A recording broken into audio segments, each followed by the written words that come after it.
Hello. आज हम शुरू कर रहे हैं चैप्टर 1, डिजाइन पैटर्न को कैसे अप्रोच करें। क्या चैप्टर में हम एक महत्वपूर्ण टॉपिक कवर करेंगे। डिजाइन पैटर्न का बेसिक कॉन्सेप्ट समझ में आएगा और सबसे जरूरी बात, इन्हें कैसे अप्रोच करें। तो चलिए शुरू करते हैं। अगर तुमने कभी कोई बड़ा सॉफ्टवेयर प्रोजेक्ट बनाया है तो तुम्हें नोटिस किया होगा, स्टार्टिंग में कोड बहुत सिंपल होता है। जैसा यहां देखो, ए से बी, बी से सी, सब कुछ आसानी से समझ आ जाता है। लेकिन जैसा जैसा प्रोजेक्ट बड़ा होता है, नए फीचर्स ऐड होते हैं, नए ऑब्जेक्ट आते हैं, कोड कॉम्प्लेक्स होने लगता है। अब अगर तुम ए में कुछ बदलाव करते हो तो हो सकता है बी, सी, डी या ई पर भी असर पड़े। और प्रोजेक्ट जितना बड़ा होता जाता है, ये समस्या उतनी ही महत्वपूर्ण होती है। यहीं से एलएलडी, लो लेवल डिजाइन, महत्वपूर्ण होता है। एलएलडी का सरल लक्ष्य क्या है? सॉफ्टवेयर के अंदर ऑब्जेक्ट्स और क्लासेस को सिस्टम डिजाइन करना, बदलना और बनाए रखना आसान है। सरल शब्दों में, कोड ऐसा लिखो कि कल बदलाव करें पर आज का कोड न टूटे। और इसी यात्रा में हमें डिजाइन पैटर्न मदद करते हैं। डिजाइन पैटर्न कोई रेडीमेड कोड नहीं होता, ये एक कॉमन सॉफ्टवेयर डिजाइन प्रॉब्लम का प्रूवन सॉल्यूशन अप्रोच होता है। सोचो तुम्हारे पास एक प्रॉब्लम है। बहुत सारे डेवलपर्स को पहले भी एग्जैक्टली या सिमिलर प्रॉब्लम फेस हुई है। उन्होंने डिफरेंट सॉल्यूशंस ट्राई किए। कुछ सॉल्यूशंस बार बार यूजफुल प्रूव हुए। उन सॉल्यूशंस को हमने स्टैंडर्ड फॉर्म में डिस्क्राइब किया। उन्हें डिजाइन पैटर्न्स कहते हैं। इसलिए डिजाइन पैटर्न को ऐसे समझो, डिजाइन पैटर्न बर्बर कॉमन प्रॉब्लम के लिए proven design idea. Object oriented design में कॉमनली 23 क्लासिक डिजाइन पैटर्न्स की बात की जाती है। इन 23 पैटर्न्स को 3 मेजर कैटेगरीज में डिवाइड किया गया है।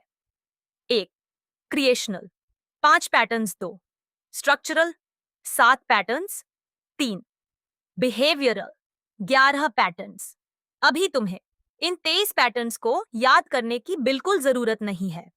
पहले सिर्फ ये समझो कि ये 3 कैटेगरीज एग्जिस्ट क्यों करती हैं। क्रिएशनल का सिंपल मीनिंग है ऑब्जेक्ट क्रिएट करना। प्रोग्रामिंग में हम नॉर्मली ऑब्जेक्ट बनाते हैं, const user equals new user.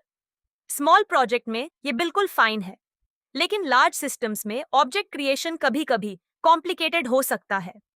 मान लो एक ऑब्जेक्ट बनाने के लिए मल्टीपल चीजें रिक्वायर्ड हैं, डेटाबेस, कॉन्फ़िगरेशन, डिपेंडेंसीज, वैलिडेशन। अगर ये क्रिएशन लॉजिक पूरे प्रोजेक्ट में जगह जगह स्प्रेड हो गया तो सिस्टम को चेंज करना डिफिकल्ट हो सकता है। इसलिए क्रिएशनल पैटर्न्स हमें ऑब्जेक्ट क्रिएशन को ऑर्गेनाइज करने के स्टैंडर्ड अप्रोचेस देते हैं। अब मान लो ऑब्जेक्ट्स क्रिएट हो गए। नेक्स्ट प्रॉब्लम, इन ऑब्जेक्ट्स को एक दूसरे के साथ कैसे कनेक्ट और ऑर्गेनाइज करें। जैसे जैसे सिस्टम ग्रो करता है, रिलेशनशिप्स कॉम्प्लेक्स हो सकते हैं। ह्यूमनाइज्ड डिजाइन्स चाहिए जहां ऑब्जेक्ट्स को इजीली कनेक्ट कर सकें, अननेसेसरी डिपेंडेंसी कम हो, कॉम्प्लेक्स सिस्टम को सिंपलर बना सकें। यहां स्ट्रक्चरल डिजाइन पैटर्न्स यूजफुल हो सकते हैं। इनके बारे में बस एक क्वेश्चन याद रखो, मुझे ऑब्जेक्ट्स स्लैश कंपोनेंट्स को ऑर्गेनाइज या कनेक्ट करना है क्या। ऑब्जेक्ट्स क्रिएट हो गए, कनेक्ट भी हो गए, लेकिन अब एक और क्वेश्चन है, ये ऑब्जेक्ट्स बिहेव कैसे करेंगे और ये एक दूसरे के साथ कम्युनिकेट कैसे करेंगे। अगर सिस्टम में बहुत सारे ऑब्जेक्ट्स एक दूसरे को डायरेक्टली कंट्रोल करने लगे तो कोड डिफिकल्ट हो सकता है। बिहेवियरल पैटर्न्स हमें ऑब्जेक्ट्स के बिहेवियर और कम्युनिकेशन को ऑर्गेनाइज करने के स्टैंडर्ड अप्रोचेस देते हैं। बस क्वेश्चन याद रखो, मुझे ऑब्जेक्ट्स का बिहेवियर या कम्युनिकेशन मैनेज करना है क्या, तो क्या हमें 23 पैटर्न्स रटने हैं? नहीं, ये सबसे इंपॉर्टेंट पॉइंट है। तुम्हारा गोल ये नहीं होना चाहिए मुझे 23 पैटर्न्स याद हैं। तुम्हारा गोल होना चाहिए मुझे प्रॉब्लम समझ आती है, मैं प्रॉब्लम को आइडेंटिफाई कर सकता हूँ, मैं पॉसिबल सॉल्यूशन सोच सकता हूँ, मैं देख सकता हूँ कि कोई डिजाइन पैटर्न मेरी प्रॉब्लम के लिए यूजफुल है या नहीं। ये LLD थिंकिंग है। इमेजिन करो एक कारपेंटर के पास टूल बॉक्स है। उस टूल बॉक्स में बहुत सारे टूल्स हैं, hammer, screwdriver, drill, saw, wrench. काया कारपेंटर है, बार फर्नीचर बनाते वक्त सारे टूल्स यूज करता है? नहीं, वो पहले प्रॉब्लम देखता है, मुझे क्या करना है, फिर टूल चूज करता है। एग्जैक्टली इसी तरह डिजाइन पैटर्न्स को देखो, पहले प्रॉब्लम समझो फिर पैटर्न चूज करो। बिगिनर अक्सर ऐसे सोचता है, मैंने सिंगलटन पढ़ा प्रोजेक्ट में सिंगलटन लगाओ। मैंने फैक्ट्री पढ़ा, फैक्ट्री लगाओ। मैंने ऑब्जर्वर पढ़ा, ऑब्जर्वर लगाओ। मैंने अडेप्टर पढ़ा, अडेप्टर लगाओ। ये रॉन्ग माइंडसेट है। पैटर्न को प्रोजेक्ट में इसलिए मत लगाओ क्योंकि तुमने उससे पढ़ा है। सही अप्रोच है, पहले प्रॉब्लम देखो, प्रॉब्लम को डीपली समझो, पॉसिबल सॉल्यूशन सोचो। क्या कोई डिजाइन पैटर्न हेल्प कर सकता है? पैटर्न कंपेयर करो, बेस्ट फिट चूज करो। और कभी कभी आंसर होगा किसी डिजाइन पैटर्न की जरूरत नहीं है। एक गोल्डन रूल याद रखो, don't use a design pattern because you know it, use it because your problem needs it. Design pattern को प्रोजेक्ट में इसलिए मत लगाओ क्योंकि तुम्हें पता है, यूज करो क्योंकि तुम्हारी प्रॉब्लम को उसकी जरूरत है। जब सिस्टम के डिफरेंट पार्ट्स एक दूसरे पर बहुत स्ट्रांगली डिपेंडेंट होते हैं, इसे टाइट कपलिंग कहते हैं। A depends on B depends on C depends on D, तो एक चेंज का इफेक्ट बहुत दूर तक जा सकता है। हम जनरली चाहते हैं एक पार्ट में चेंज करने पर minimum and necessary parts affect हों, यानी स्मॉल चेंज का स्मॉल इंपैक्ट हो, न कि स्मॉल चेंज से 10 फाइल्स, चेंज्ड से 5 थिंग्स, ब्रोकन से, डिबगिंग से, पेन। तुम्हें चैप्टर 1 के बाद सिर्फ ये याद रहना चाहिए। क्वेश्चन 1, ऑब्जेक्ट क्रिएट करने की प्रॉब्लम है, थिंक क्रिएशनल।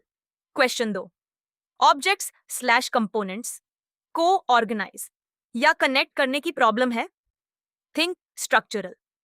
क्वेश्चन 3, ऑब्जेक्ट्स के बिहेवियर या कम्युनिकेशन को मैनेज करने की प्रॉब्लम है, थिंक बिहेवियरल। बस अभी 23 पैटर्न्स मेमोराइज करने की जरूरत नहीं, लेकिन इंपॉर्टेंट बात, ये 3 क्वेश्चंस फाइनल आंसर नहीं है, ये सिर्फ तुम्हारा फर्स्ट फिल्टर है। एग्जाम्पल, मुझे ऑब्जेक्ट क्रिएट करना है, इसका मतलब ऑटोमेटिकली ये नहीं है फैक्ट्री यूज करो। पहले तुम्हें एक्चुअल प्रॉब्लम समझनी होगी। हो सकता है simple object creation, normal constructor is enough, या कॉम्प्लेक्स क्रिएशन, बिल्डर में हेल्प, या डिफरेंट ऑब्जेक्ट टाइप्स, फैक्ट्री में हेल्प, या कोई पैटर्न सूटेबल ही ना हो। पैटर्न सिलेक्शन प्रॉब्लम के डिटेल्स पर डिपेंड करेगा। हम पैटर्न्स को सिर्फ डेफिनेशंस की तरह नहीं पढ़ेंगे, हर इंपॉर्टेंट कॉन्सेप्ट को हम एक जर्नी की तरह समझेंगे। रियल प्रॉब्लम से शुरू करेंगे। Why does this problem happen? What happens if we don't solve it? Simple solution, where does simple solution fail? Better solution, design pattern, how does pattern work? Code, real world example, when should we use it, when should we not use it? इससे तुम सिर्फ pattern का नाम नहीं याद करोगे, तुम pattern को रिकॉग्नाइज करना सीखोगे। आखिर में तुम्हारा गोल ये नहीं होना चाहिए मुझे सारे डिजाइन पैटर्न्स याद हैं। तुम्हारा गोल होना चाहिए जब मुझे कोई सॉफ्टवेयर डिजाइन प्रॉब्लम मिले, मैं उस प्रॉब्लम को तोड़ सकूं, समझ सकूं, पॉसिबल सॉल्यूशंस कंपेयर कर सकूं और डिसाइड कर सकूं कि कौन सा डिजाइन बेस्ट रहेगा। यही LLD थिंकिंग है और इसी बुक में हम ग्रेजुअली इसी थिंकिंग को डेवलप करेंगे। चैप्टर 1 का फाइनल मेंटल मॉडल याद रखो। सॉफ्टवेयर प्रॉब्लम आई, प्रॉब्लम समझो, डिजाइन का डिसीजन लो, डिसाइड करो कि प्रॉब्लम किस टाइप की है, CRE8, क्रिएशनल, कनेक्ट, स्ट्रक्चरल या बिहेवियरल। बेस्ट सॉल्यूशन चूज करो। Simple plus flexible design. और सबसे इंपॉर्टेंट लाइन, डिजाइन पैटर्न्स को रटना नहीं है, डिजाइन प्रॉब्लम्स को पहचानना सीखना है। पैटर्न्स तुम्हारे टूल्स हैं, तुम्हारा रियल स्किल है प्रॉब्लम को देखकर सही टूल चूज कर पाना। यही LLD की फाउंडेशन है। अगले चैप्टर्स में हम इसी अप्रोच के साथ स्पेसिफिक पैटर्न सीखेंगे। तो चैप्टर 1 का समरी। 1, डिजाइन पैटर्न बराबर कॉमन प्रॉब्लम का प्रूवन सॉल्यूशन अप्रोच।